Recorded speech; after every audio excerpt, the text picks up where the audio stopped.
Welcome to the Business Buyer Diaries. My name is Nathan Platter. I'm a full-time employee, and I bought a business.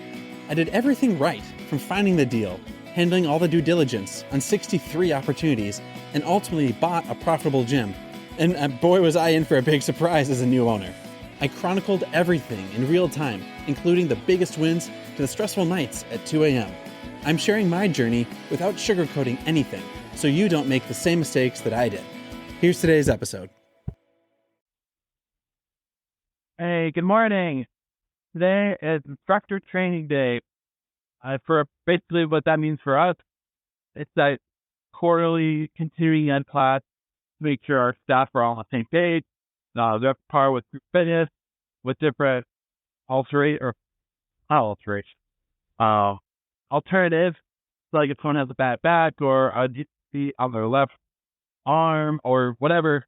If they need to use a dumbbell versus a band versus a squat, like whatever, everyone's up to par. I sent out a survey, an anonymous survey, for folks to provide feedback. I had 20 questions though, and it was tricky because I want to gather plenty of good content back to get a pulse of like how things are actually going. And that's a whole lot. So you want to get a lot of questions. You want to open the door really wide, but also it takes a lot of time. So 20 questions out of 20 instructors, about 10 gave response. So there's 200 comments to read through and categorize, figure out, all right, is this something that I should take action on, or is this just good to know for my own sanity's sake? Or is this something that needs to be addressed during the instructor training? So read through it, and I guess some common themes are, at least the takeaways, and I have 10 minutes to go through the survey and everything that's going on. Some common themes that at least are keeping it nice and vague, that I actually don't even know like who the instructors were that gave response. I did a Google form, and I wasn't able to see like this person gave this feedback, this person gave that feedback. Common things are like, hey, we like a change from pay. All right, that makes sense. I think every person in the world would like to get a pay raise from whatever they're at. Sure. So that's totally fine. Another one was like lack of communication vertically from owners to instructors, well, from managers to instructors, and it's very like passive and ad hoc and indirect. So if an instructor had a good class, they don't really know it very easily. If they didn't really do that well, and they're like kind of doubting themselves, they don't have like formal input from managers. Like, hey, that was a great class, or that wasn't a very good class. Here's where we need to work on the implementation and the experience of giving a good instruction. That's something that I think that are pretty actionable. And then one or two other things, like some of the lights are out. I like to have a fully lit room. All right, that's valid. I mean, I have to have a clock on the front wall and the back wall instead of just a small clock front of the room, so that like we stay on time and we're within confines of our space. Like, yeah, it's actionable. Then there's some that are just folks that are wanting like more instructor outing. Okay, we can organize that on the budget today to do that because we're losing money every month. So I don't know how I can pay more for more activities and more social get-togethers. But then like also the flip side too. Suppose like that was within the budget.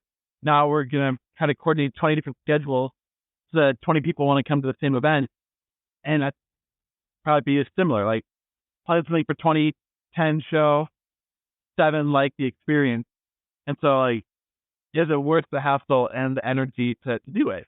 Similar to when parents want to be more connected and plugged into their kids' school, and so you organize like a parent night out or a game night or a playground date, and then folks like it, don't like it, show, don't show. And so not just the desire for human connection is bad. I personally is at the end of like, all right, well, was this a good or a bad use of time before I even try it? And I need to just let things. So that was another feedback item as well. I need to zip through the notes one more time because I spent probably good 45 minutes reading through responses, figuring out what's actionable, what's relevant, what's a theme, what's something that we can do. The thing I wanted to do is, wow, I think this is okay to do. So I did it. At the very end, I said like, hey, we're always looking to promote from within, grow from within. Do you see any members that do you think would be good instructing? Like, They have the energy, the engagement. Like who should we reach out to instruct? Like I think I asked the instructor. That's about it. But I specifically asked like, hey, would you or anyone that you know like want to join like a manager role, like a tip lead role, a little more above and beyond the standard instructing that you're currently doing? And that was the one question that we had that there was unanimous feedback sent by that. Like no one is able to do it, and no one could think of a referral for it.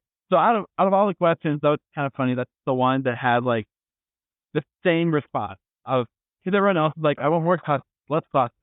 I want more communication. I feel like I think everyone wants more communication. But that's just more, to me, that's more entertaining because out of all the instructors, all the managers, only one manager is like banking their livelihood on this business. The head manager, I've got 2 or 3 like shift managers, assistant managers, and they have jobs outside of the studio. And all the instructors, pretty sure all of them have day jobs. I don't think anyone's a required person that instructs. And so everyone, like this is their second job for a lot of people. And so that's fine. That's okay. That's not good or bad. I just want to take that moment to emphasize like this is a hard job. There's 18 instructors. There's 18 individuals. I have a very proactive, very like, we're going to do this, let's take action, let's roll kind of manager. And I have another like manager that's very golden retriever like, who's very receptive to like, hey, like, tell me what's going on. I want to feel what you're feeling. I want to take your thoughts in. And they're a great combination. They're so good together. For better or worse, with a very take action, quote unquote, in your face type instructor, that could be more intimidating for members or instructors that don't really know like how to voice thoughts, opinions, concerns. And so it's just a different personality type. And so regardless of their job, those are just people dynamics that you got to work around. So all I have to say, I'd have 10 minutes to do my little object lesson. A theme that of who we are as a club and as an identity is we have a magnetic culture. We draw people in. We are a place people want to come and want to engage and want to interact. And so we have a magnetic culture. That is part of who we are. Part of the requirement that you are a magnetic person. Part of that is you can repel people, which is not that side of the magnet I want you to be emphasizing. All our instructors and managers are hired because they are magnetic and show those character tenets. When you're repelling and pushing and getting people away, that's not the kind of magnet that we need from you. Oh, Dave, that's my object lesson. I get to squeeze in my magnet example as well as the survey feedback into 10 minutes because today we got to go quick because similar to historically, some people want a 3-hour session. Some people say 2 hours is like half of their Saturday. So no good way to know how this all rolled out.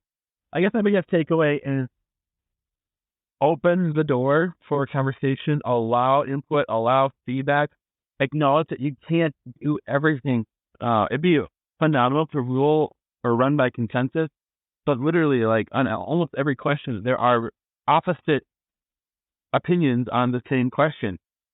And that's tough as a leader to say, all right, well, if someone wants to go left, someone wants to go right, we cannot go straight. We got to take left or right. People are not going to like your decision. And so how do you make a decision, own the decision, respectfully make the executive call, and proceed on to the next thing? I don't know how to do that. I'm going to figure it out. We're going to figure it out.